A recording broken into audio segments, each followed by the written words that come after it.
Sup? Got a Twosun. Twosun.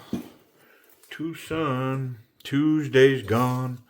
Yeah, so it's not a great spinner, but it feels bulky. Yeah. New model. Yeah, look at this chunky behemoth.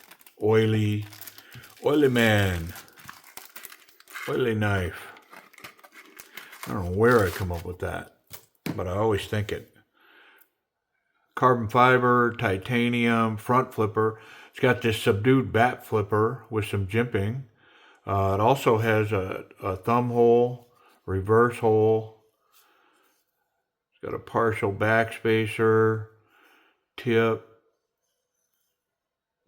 non-milled. I mean, it's a milled titanium pocket clip, but it doesn't have any milling on it. But the knife has little feathered milling all the way around the edges, both sides. Carbon fiber inlay, both sides. Yeah, pretty cool. And it's a chunk. I'm interested to see the blade. I am familiar with the model. I've seen it, but it's been a minute, so I can't quite imagine it. It's going to be a moment to get it out of there. I'm going to use a back flipper first. Yeah, look at this blade, man. It reminds me of the blade. There's a smaller model that came out, I don't know, spring, I think. And it um,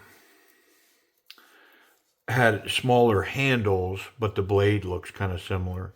Compound ground, David Chin design, TS522 in K110 steel. It's a version of D2 if you're interested.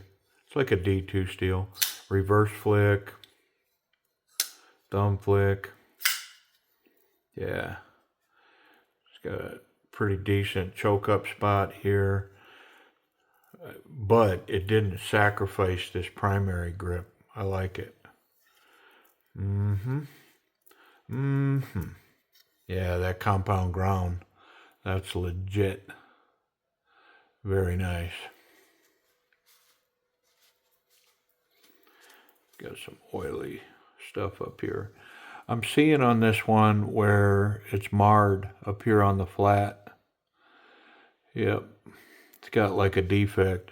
I'm sure Timber's Edge will sell this one a little less and then make note of that defect. Yep. I don't know, it got rubbed or something right there. You see it? So it's just shiny in a spot. Yep. Very cool.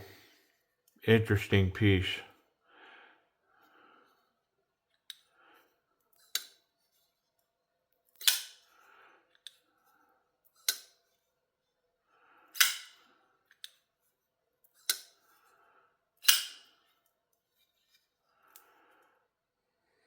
I like it. Yeah, and look at the ergonomics. Like this is one that I can honestly say it's like somebody took a piece of clay and squeezed it and then took it out and said that's my handle because that's what this feels like to me. I mean, it just molded right into my hand and I was not the model for it. But I guess the human hand is similar enough for most of us that yeah, that's just man, is that heaven right there. That is wonderful. Awesome. Well, let's take it apart. I know this, it's oily, so we're going to clean this one up. Maybe it'll make up for that mar on the blade. We'll tune this one and clean it and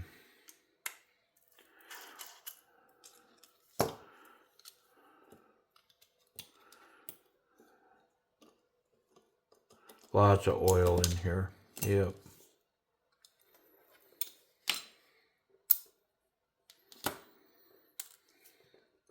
Big chunk of K110.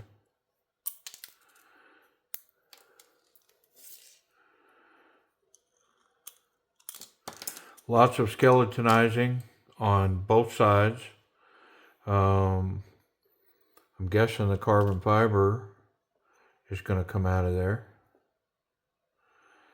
And I'm pretty sure we need it to, because it's going to be covered in oil underneath there. So let me see if I can get it started. They have been milling the tolerances for these pieces so tight that it's been a feature to get these little inserts out. There, got my thumbnail under this one. Yeah, look at the oil under there. 100% we wanted that off. This side might be a little easier because of the frame lock here. Should be able to just get up underneath there. See if we can knock out that collar. Yep.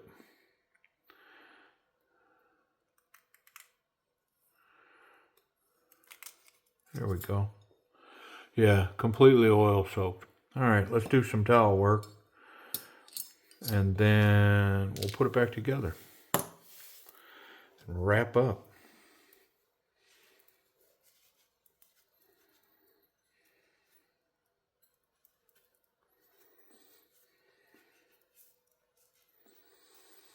You know, this would be a reasonable knife to talk about, you know, buying knives from China and then finding a flaw in the blade or the scale, like on this one. You know, like, what do you do? Because that is a lot of shipping and a lot of time and effort for, like, on this knife. I mean, yeah, it's titanium and carbon fiber, but I'm guessing, you know, the knife's probably going to sell for less than $100. And so what's the margin in it? And so you start to look at the ROI on, you know, taking a return on something like this. I know, you know, Timber's Edge Knives struggles with returns. They are not a test drive store like, you know, like most smaller stores.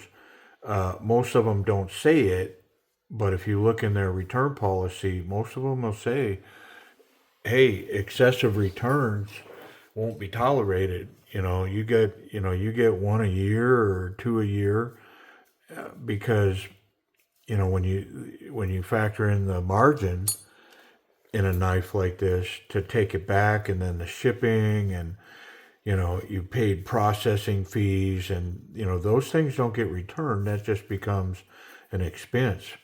And this is the second knife that I've seen recently that they have matte finished the carbon fiber. It's not polished, it's got a matte finish on it. And oh, do I like it. I have been saying for quite some time that shiny carbon fiber, it's outdated. Its time has come and gone.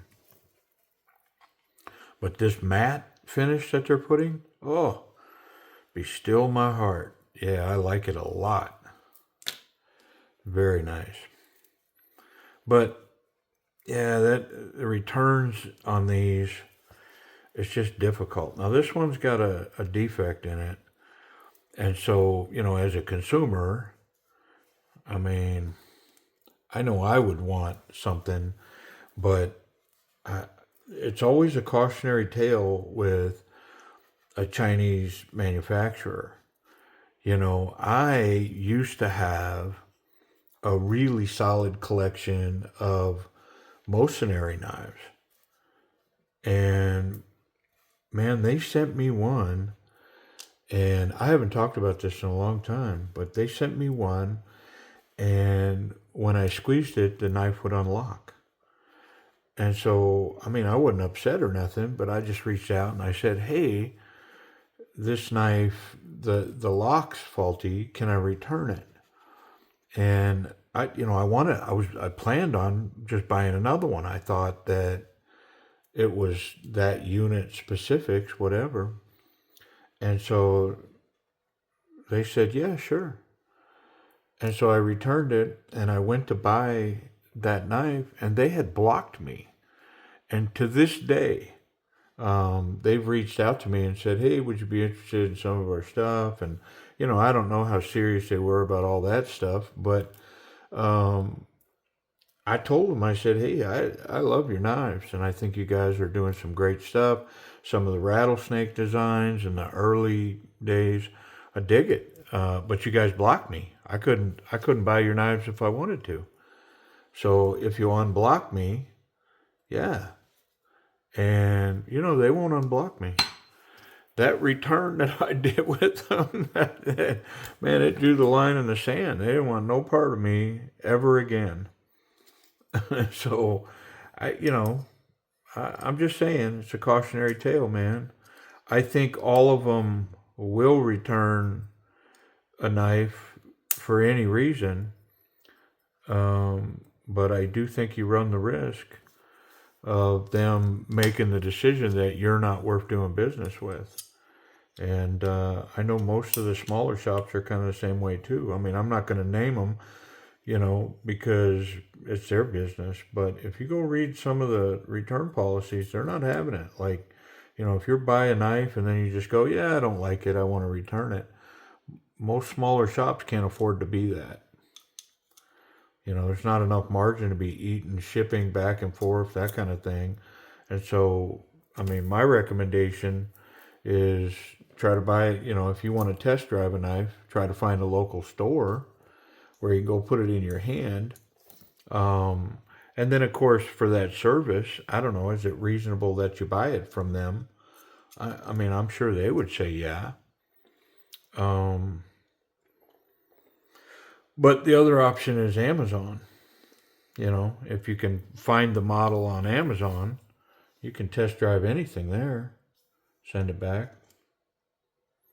Somebody told me recently that they thought they were going to start charging for returns or limiting or something. I don't know. Now, I haven't seen that or heard it, but rumor mill.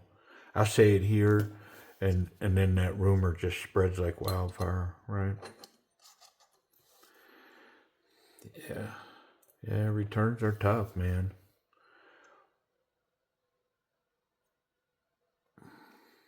Especially for a small shop.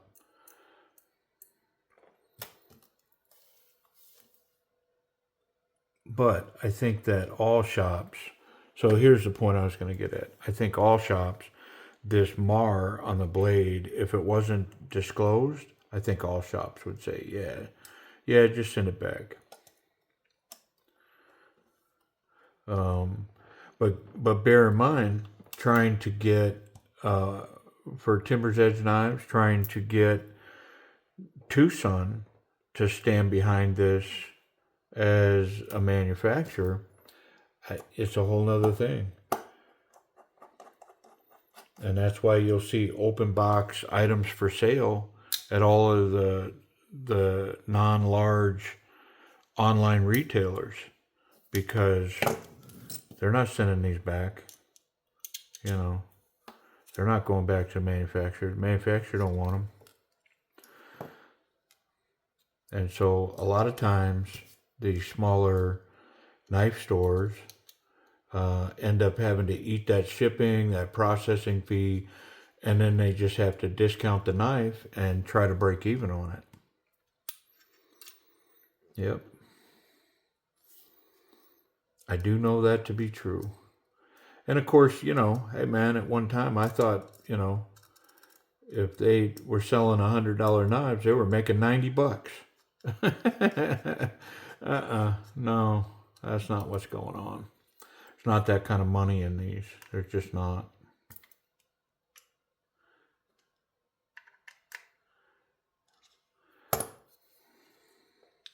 All right, what do we got?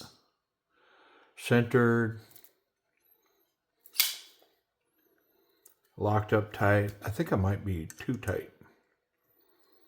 Well, if I was, it wasn't much too tight.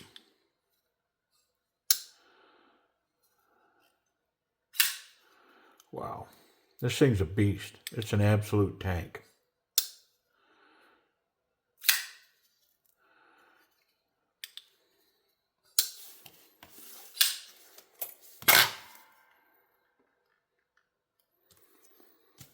I mean, now that it's dry, got all that oil out, that matte black carbon fiber against that natural titanium. Man, this thing, wow, I really, really dig it.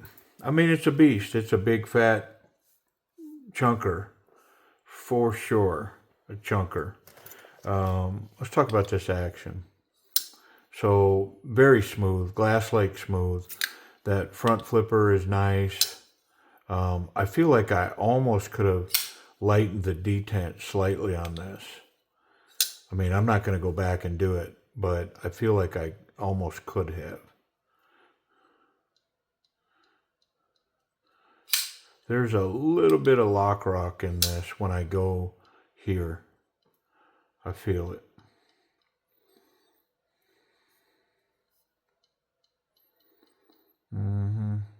It's got a ton of detent keeping it closed. Yeah, I mean, look at how snappy that is. I mean, I couldn't shake that blade out of there if I wanted to, but there's a tiny little bit of lock rock right there. I can feel it. Is it going to affect the knife in any way? No, but I can sort of feel it in there.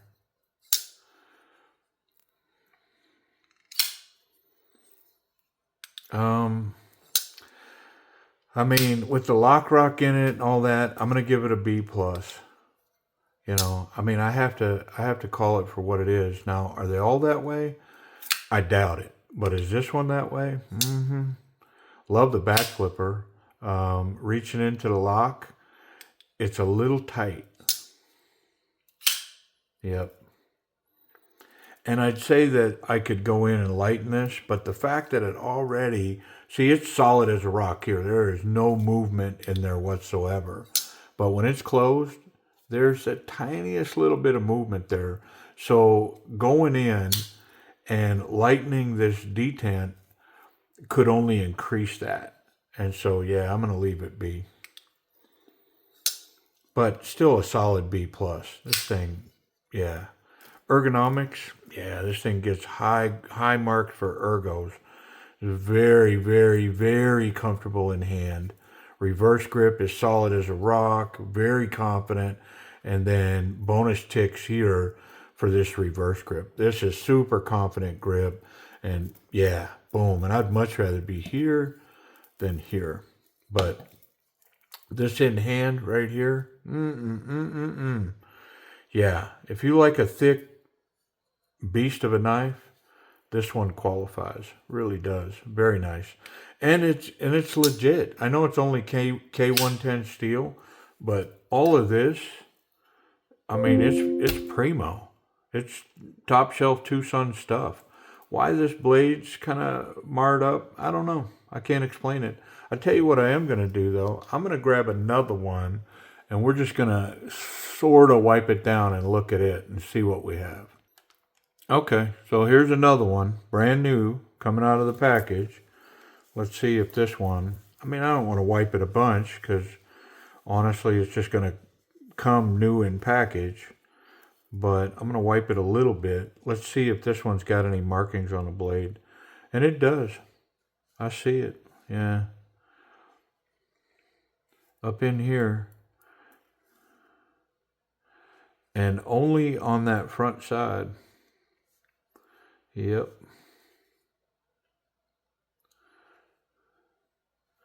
Right here and right here. Yeah, so both of them have it. Interesting. Okay. Well, I guess watch for both of them. They both have those little polished marks up on the blade.